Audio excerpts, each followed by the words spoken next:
It is time now for our Sunrise Smart Start. A house severely damaged after a fire overnight in Rochester. Our top story this morning, firefighters called to that scene on Burrough Street off Lyle Avenue around 2:30 a.m. And when they arrived, heavy smoke and flames were seen coming from the first floor. Firefighters say 3 adults and 6 children made it out safely. 1 adult and 2 children were taken to the hospital for smoke inhalation. The fire was under control in about 35 minutes. The cause is under investigation. According to the CDC, Monroe County is now in the red zone, meaning our area has a high COVID-19 transmission rate. Earlier this month, the county was placed in the substantial transmission range, with indoor masking recommendations being handed down by local leaders. During the latest update, Monroe County reported 168 new COVID cases. That is the highest daily total in months. Much of the country and state have made their way into the red zone as the Delta variant continues to spread. We're expecting to hear from local leaders today about what this new change entails. Well, recently the Taliban has overrun some of Afghanistan's capitals. This is happening as U.S. troops are leaving Afghanistan. Joined this morning once again by Washington correspondent Basil John, live in D.C. Basil, good morning. Does the U.S. have any plans to stop the troop withdrawal given the current development in Afghanistan?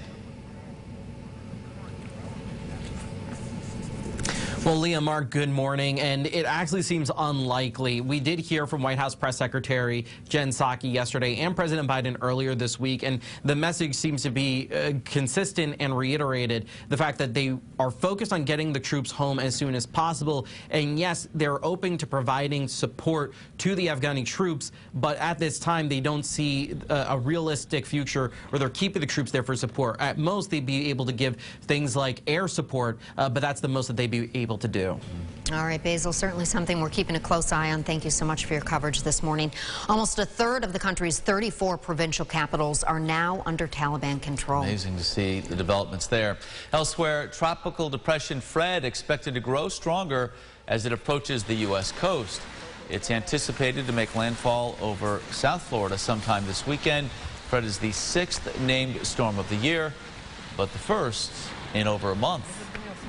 And back here at home, the story is the heat, James. Yeah, it's certainly been quiet in the tropics, but not so much locally. No. As we've had definitely some warmer temperatures around the area over the past couple of days. Almost broke a record last night. Radar and satellite shows rain showers heading toward Buffalo right now. A couple of downpours south there, but we'll track this as we get over the next couple of hours. We could deal with a few rounds of rain, but that doesn't mean it should stop your round of golf. I bet we have some dry time mixed in there, especially as we get into early afternoon. I think that's a good time frame to try to squeeze in 9 holes if you can, and stay cool out there. Plenty of water on the course today. Mark, Leah? All right, James, thank you. Time now to check the roads again with our sunrise traffic.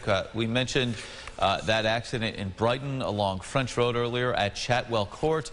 But the main arteries this morning, 390, 490, right there, the view over the Douglas Anthony Bridge, and 590, all up to speed as you head out the door right now.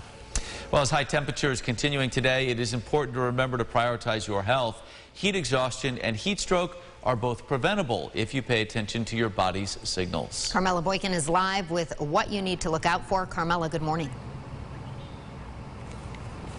Good morning, Mark. Good morning, Leah. I'm outside Eastview Mall, which is one of the local locations you can head to on a hot day to stay cool. But if you are headed out and about, it's important to watch out for some key symptoms. Some of those include headaches, heavy sweating, cold, moist skin, chills, dizziness, and fainting are all symptoms of heat exhaustion. This means you need to cool your body down. In contrast, if you have hot, dry skin, that's a symptom of a heat stroke, which is a medical emergency and needs medical attention. Communications Director at the American Heart Association, Christy Smorrell, says on days like today, avoid new intense outdoor activities. This is not the time to try some new strenuous exercise outside. If you're going to be walking and you walk every day, take precautions, but that might be okay. But if you're going to do something strenuous, please don't do it outside for the first time during heat like this. Of course, splash parks and pools are great locations for hot days, but libraries can also be great locations as well. When temperatures are over 85 degrees in Rochester, certain cool sweep locations have extended hours. Reporting in Victor, Carmela Boykin, News 8. Mark and Leah. All right, Carmela, thank you so much. The 2021 Cool Sweep program runs through August 28th. It includes spray parks and libraries. Elsewhere this morning, an arrest has been made in connection with a robbery in Pittsford from back in June.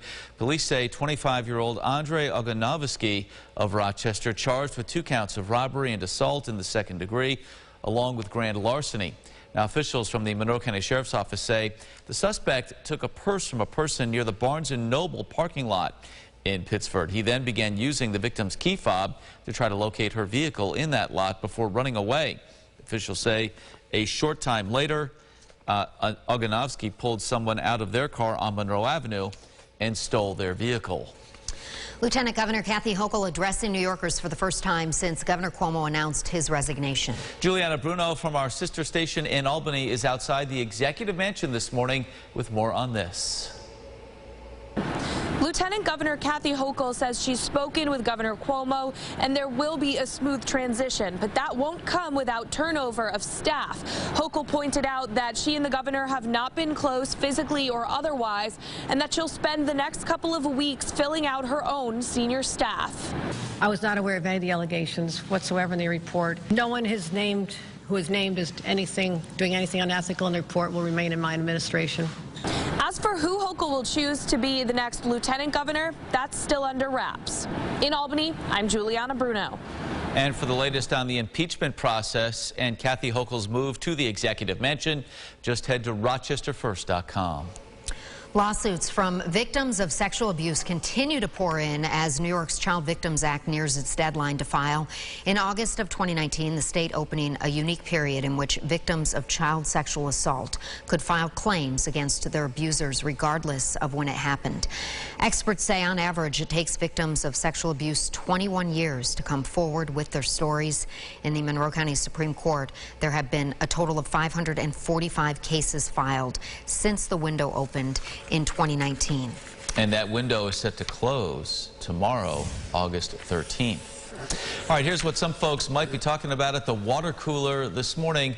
More than 30 years after the hit movie Field of Dreams, Major League Baseball is honoring Hollywood's most famous cornfields with a chance to host a Major League game. The New York Yankees and the Chicago White Sox are in Iowa to play on the actual site of the 1989 film. The stadium had to be extended to fit the Major League Baseball regulations. First pitch coming up tonight at 7:15. Yeah, seen a lot of players posting about that on social. So cool. Really awesome. Going to be great to see that.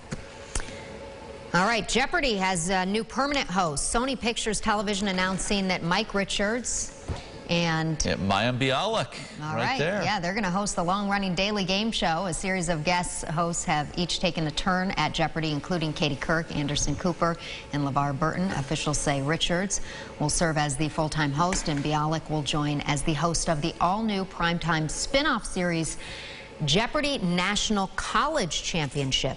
Jeopardy will begin production on season 38 this month, with new episodes launching in September. Congratulations to them. Great gigs to land, that's for sure. Yes, and the questions and answers will continue. Yes. Yeah, which is great too. Richards, I think, was the executive producer of the show. Correct. So he kind of maybe just swept in and said, I am pretty good at this. Yeah, he had the inside track on that one. He definitely did, so good for them. I am a big fan. I think one of the guys there, Matt, I don't even know his last name, but he's doing great. He's on a 15-day streak, almost $500,000, so stay tuned to that. I'll be watching it tonight for sure, especially if there's storms outside, staying inside if that happens. Drivecast this morning, 70s. We warm up to the upper 80s to near 90 this afternoon.